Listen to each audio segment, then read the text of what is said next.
What's up, everybody? It's B Show Brian. Like, subscribe, follow, all that stuff. Talking about something that's been a hot button issue with Halloween fans. We're heading into Halloween season. This is like I'm primed and ready to go. And this week I wanted to talk about something that I've spent a good amount of time discussing, thinking about, considering, and it's Danielle Harris and a potential return to the Halloween franchise. Not Jamie Lloyd, but you could bring Danielle Harris back to the Halloween franchise. The series is going to need a new Loomis type character because they're losing Laurie Strode. She became that with this recent franchise. She was the replacement for Loomis in many ways. She knows him intimately. She understands what makes him tick to an extent. She's not afraid to face him, and she feels like it's her responsibility to face him. So you need someone who's going to fill that role as the Van Helsing to Michael's Dracula, possibly. Maybe she's a former detective, or she's a criminologist, or a grizzled army vet that, I don't know, becomes a psychiatrist and works her way up to become the new head of Smith's Grove.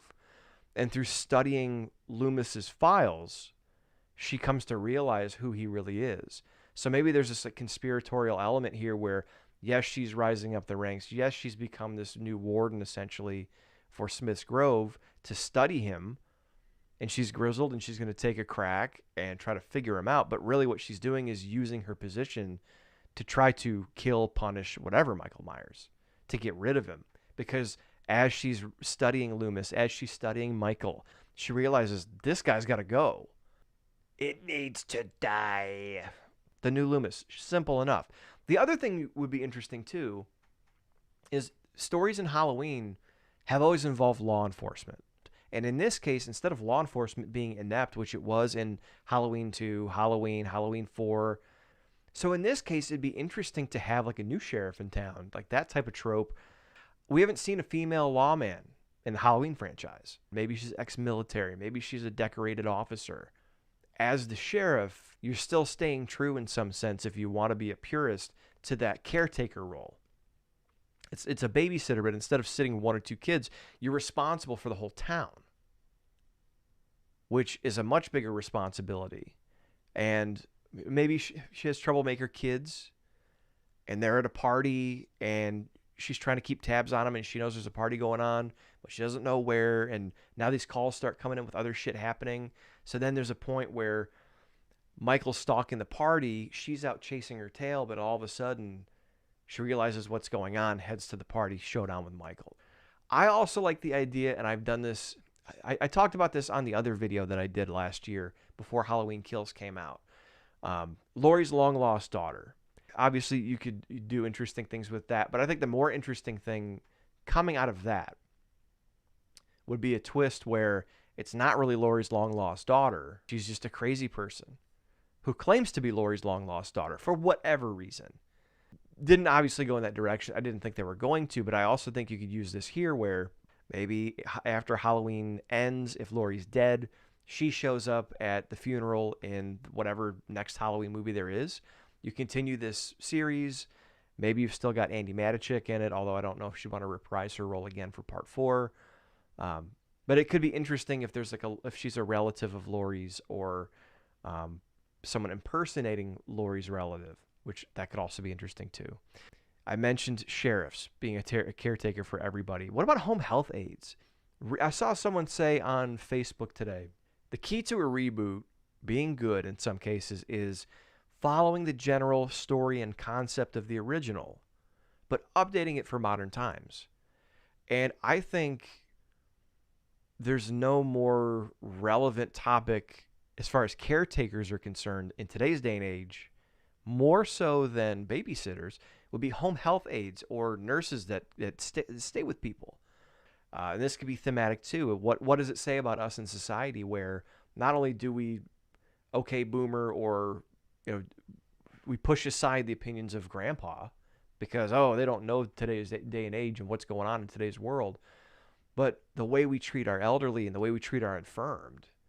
And you just juxtapose this tender caretaker on Halloween night who's staying with this person who maybe they've been dumped off by their their kids. They were supposed to come and see them, but they hire this person to sit with them so they can go to a Halloween party. You can go in a million different directions with that, build some sympathy. She's here with them instead of taking her kids trick-or-treating, and now all of a sudden shit breaks out and Michael's on the loose. And maybe she's with this person and this person's trying to communicate and not succeeding because of whatever issue they have. And now it's just like it mirrors Tommy Doyle from the first Halloween seeing Michael out the window, but the patient can't communicate properly what's going on, let alone convince her that there's something crazy going on outside. I also thought about like a staff or a nurse at a nursing home, because the neighborhood's one thing, but we've seen Halloween in a medical setting. But what about like a skilled nursing community? Then maybe there's even young people like Mark from Friday the 13th Part 2. There's people in wheelchairs. Maybe oh my God, maybe there's a veteran.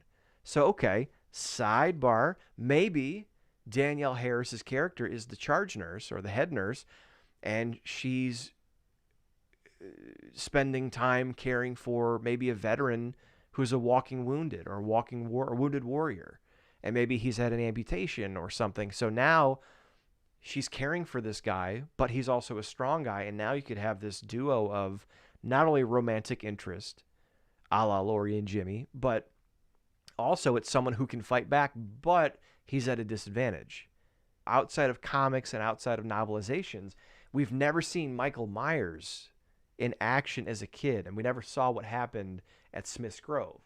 And she is the nurse, and he has a fascination with her, or with another nurse. Same concept as the nursing home thing, just different settings. Could be Smith's Grove when he's a kid. Could be Smith's Grove when he's an adult. Could be Smith's Grove when he decides to escape. I don't know. And I know that's been retconned too, that his escape was due to Sartain, which I was not a big fan of. But again, this could be a prelude to another set of films. So there's lots of things you can do. And another thing, the last one I'll round out with. What about a nosy shut-in neighbor? One of the original tentpole concepts of Halloween is voyeurism, or watching somebody. It goes back to John Carpenter's student film Captain Voyeur, which has a lot of elements experimentally similar that translate into Halloween in the way he used the camera and told the story. But if being a voyeur is a theme of Halloween, what if instead of Michael being the voyeur, what if Danielle Harris is a nosy shut-in? And she's the type of, maybe not a Karen, but maybe she's the type of person that calls on, the cat got into her garbage and she calls the sheriff. And she's into everybody's business and gossipy, similar to Tommy Doyle in Halloween 6, watching for the windows, recording things, looking with his binoculars. But if she calls the cops, no one believes her because she's always calling in stupid calls or paranoid calls, or maybe she's the town crazy. Almost like, imagine if Crazy Ralph was at Crystal Lake on Friday the 13th. Sheriff, there's a kid out there and he's going to do something. All right, Ralph, go back to sleep or we're going to lock you up for drinking. That kind of idea, a nosy shut-in neighbor. And we're watching through her eyes as this is all going on. And of course, not first person, but we're almost like, again, Tommy Doyle in the original Halloween, seeing things going on. Then we're into the action. There's kids partying. And then Michael shows up. And then she notices something again. So what's that? 8 ideas? 9 different ideas? New Loomis, head of Smith's Grove. New sheriff in town.